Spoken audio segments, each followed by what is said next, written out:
Yeah. Like when Richard E. Grant, who I love in everything, he's so good in everything. He lifts up everything he's in. When he's like, we've gone on holiday by mistake. That is obviously a joke and it's funny and it's one of the all-time classic movie lines if you're a UK film nerd. But I just thought it was a true thing that he said. Yeah, I get that. You guys said you were going to go. You guys said you wanted to go on holiday and take a week in the country, get it together in the country, which was a thing they did in the 60s all the time. So that's just a true thing. That's not necessarily funny. You said it in a kind of a funny way and at a funny time. It's like, of course he's a fucking farmer. That was way funnier to me. Calculus, I think that's going to continue to happen. I think we're going to get even more hexagons. Well, because I've got a whole stack of them right there and there's nothing here, right? So we definitely need at least some art here or something like that.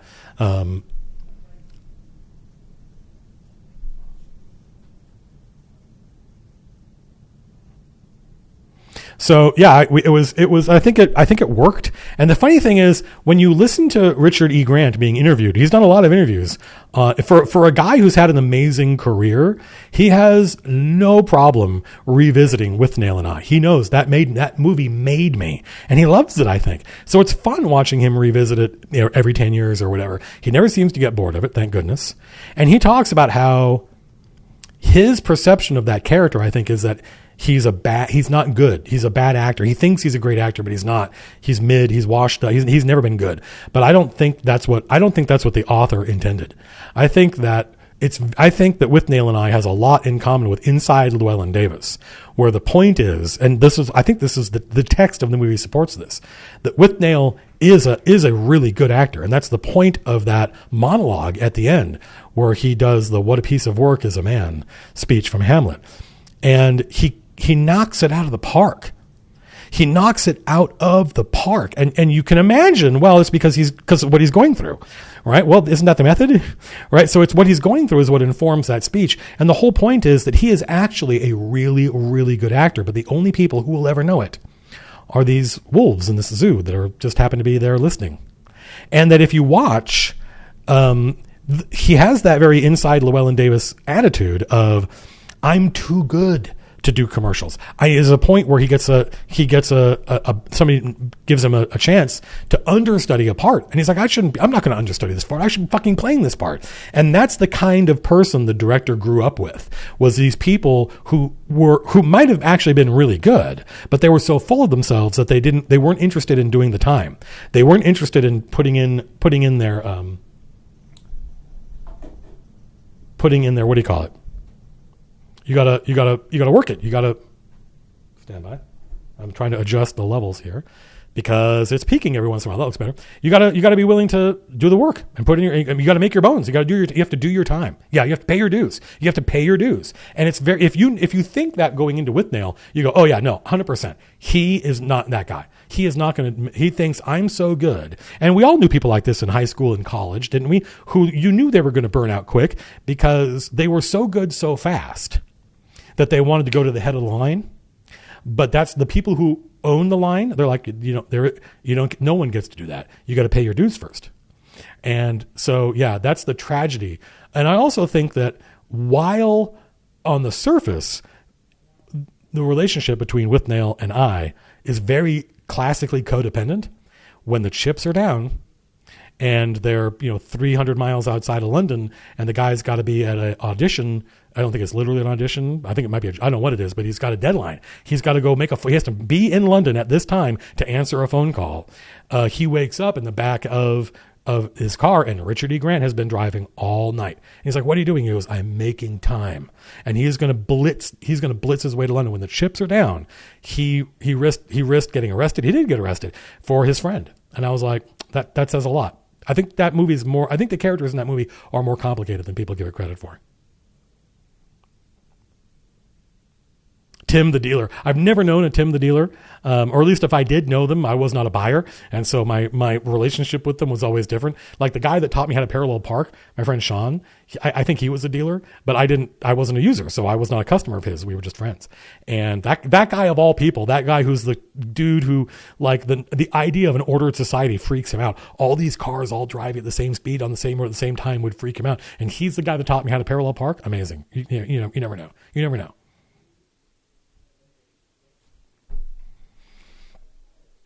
Your GMJ, they're great as long as you don't mind the fact that they do not work. Like these lights don't work. I don't know if you guys have noticed, but these lights don't work. Like they're all supposed to be on the same scene, changing color in the same way. But notice that these lights, see how this light and this light are changing at the same time in the same way, but this light is all kind of on its own. It's playing the same pattern. It's playing the same scene, I should say. It's just on a different timing. And just getting it so it didn't work to that degree took 2 people working for 3 days.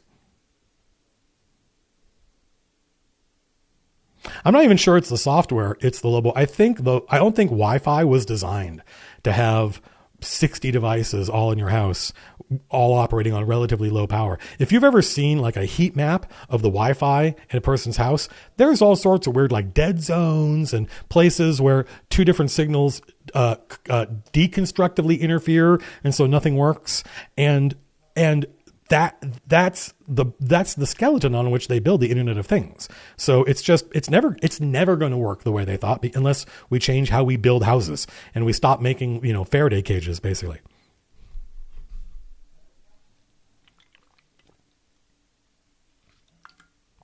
What's up, Rem?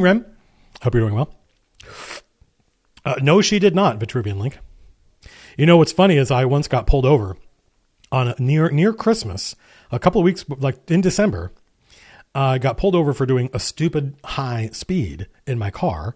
This would have been my Honda Accord, but it was a V6, EX V6. And the police officer who pulled me over said, "Where are you going in such a hurry?" I said, "I'm trying to make it to a bookstore in Cerritos," and I was a town 30 miles away. I'm trying to make it to a bookstore 30 miles away before they close in about half an hour. And he's like, and what is the book you're trying to get? I'm like, I'm trying to get a book for my mom for Christmas. It's a Christmas present, and it's called The Most Beautiful Girl in the World. I think that's the title. It's an actual real book. No spoilers. And he goes, "What's the book about?" And I'm like, "It's a biography of Hedy Lamarr. She was an actress in the golden age of Hollywood, and she was hugely popular, beautiful, classic looking movie star. But her dad was an engineer, and as a result, she was also an engineer. And when World War II came, her part of the war effort, while some actors signed up and some actors made movies promoting the war effort, she joined the Army Corps of Engineers, and she was one of the people. She was the principal person behind the channel switching technology that allowed the Allies to communicate without the Axis being able to eavesdrop, because they're algorithmically switching what channel they're going to be on all simultaneously, kind of under the hood, so to speak. And that's the same technology that powers cell phones." And he went, "Well, your story seems to be straight, so you can go." And the funny thing was, all those things are true, except for the fact that I'd already got that book for my mom weeks ago, and it was already sitting under the tree wrapped. So it was that the everything around the lie was true, but the lie is still a lie. What's up, Ginkgo Cat? Welcome back. Yeah. So I got lucky. The one, by the way, if you ever get pulled over, the one piece of advice, the one actual thing of any kind that I remember from my driver's ed class when I was 15 years old, which was 4,000 years ago, was when because I said Ruffles Mini because the place I was trying to buy a book for my mom from a bookstore that I knew had it in stock, but that closed, that it was half an hour away, and I had half an hour to get there. I said that was the beginning of the story, Ruffles Minis. The one thing I remember was when they had an actual police officer come into our class and just talk to us and answer our questions about what happens when you get pulled over. And he was mostly there to say, actually, he gave a lot of really good advice. I remember a lot of it. He said, first of all, relax. It's going to be fine. People get tickets every day. It's not the end of the world. Don't freak out. If you just, relax. You and the police officer both want the same thing, which is just to get through this. Right. And if you think of it that way, you're going to have a better outcome. And he said, do not admit to what you did. Right. Because if you admit to what you did, if the police officer comes by and says, "Do you know what you did wrong?" And you go, "Yeah, I was speeding. I was going 15 miles above the speed limit." You can still get out of that. It's all down to the rapport you have with the officer and the mood they're in, which also has to do with the mood that you're in. So it's not a guarantee, but right there, when you say you know what you did and how you did it, the officer sort of feels like, well, now I have to give you a ticket because you just admitted it. So don't admit it. He said, don't, there's no reason to admit it. You don't gain anything by admitting it. Now, I will tell you that I have occasionally, by saying, I know what I did wrong. As soon as I saw your lights, I went, oh shit, it's this, isn't it? Fuck, blah, blah, blah, blah, blah. Right. So I didn't say I knew it all along and I broke the law on purpose. I just said, well, as soon as I saw the lights go, I went, I bet it was this. Right. And I usually, I bet it was this. And the officer's like, yep, that's what it was. So he goes, don't admit what you did, because that it's easier just to be dumb and be ignorant and say, no, officer, I have no idea. And he goes, if you admit it, now you're sort of forcing the officer to give you a ticket, because they feel like they have no choice. They feel like, well, you just told me you knew you broke the law. So what do you expect me to do? Good question. And he said, but this is the real piece of advice that stay with me. He goes, never refer to an officer as sir or ma'am. Refer to them as officer. And I literally got out of a ticket doing just that. When I got pulled over, I said, good evening, officer. And when it came time for her to make her evaluation, she said, well, you respected me. So she said, you respected me, because I called her officer. So I will respect you and your time, and I will let you go.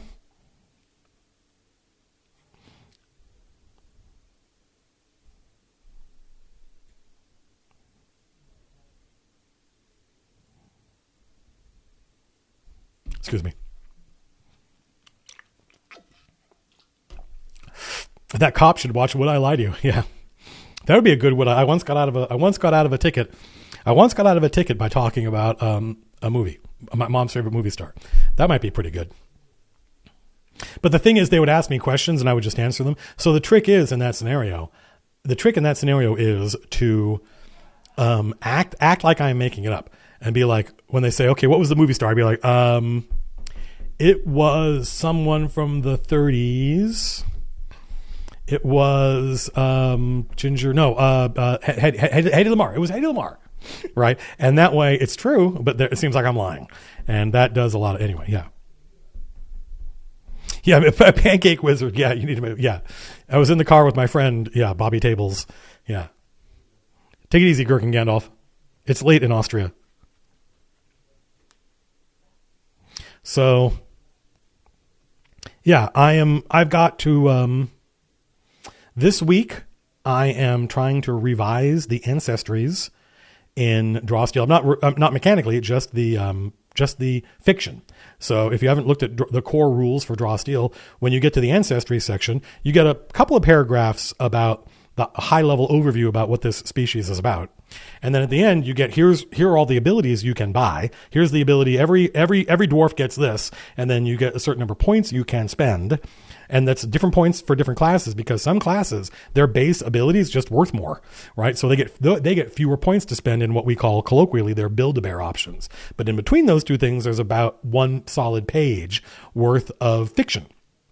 And that was a decision I made. I like writing that kind of third-person omniscient narrator, David Attenborough style Encyclopedia Britannica write-up.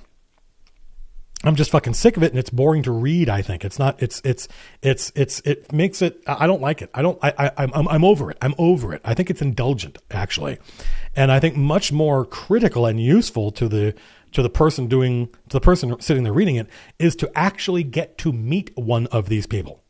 You know, if you meet Mr. Spock, he might not talk about what it's like being a Vulcan. He might not say anything about Vulcans and their biology or what their planet is like, but everything he says like a Vulcan. And you learn a lot about Vulcans just hearing Mr. Spock talk and how he approaches problems and the words he chooses to use and his point of view. And so to me, that is much more important. It's much more important to a player or a director to get to meet one of these people. And having hit upon that idea and deployed it internally, and people on the team liked it, they were like, this is way more fun to read, Matt. I would read way more of this than I would the encyclopedia write-up. Well, oh, okay. And then we deploy it to the patrons, and the patrons are like, nom, nom, give me more. This is awesome. We're like, okay, well, this is the way to go. But I, as a result of the success of that experiment, I was like, I could put anything in here. Once we've broken out from the encyclopedia write-up, it's just a narrative. It's a little chunk of microfiction. It could be anything. So, for instance, the dwarf ancestry. In fact, I could read this, folks, to you. The orc ancestry. Some of you already heard it because it's basically just what I posted on Bluesky, except expanded. the orc write-up, you don't meet any orcs. You meet the god who created the orcs. And you hear a conversation between the gods, which I always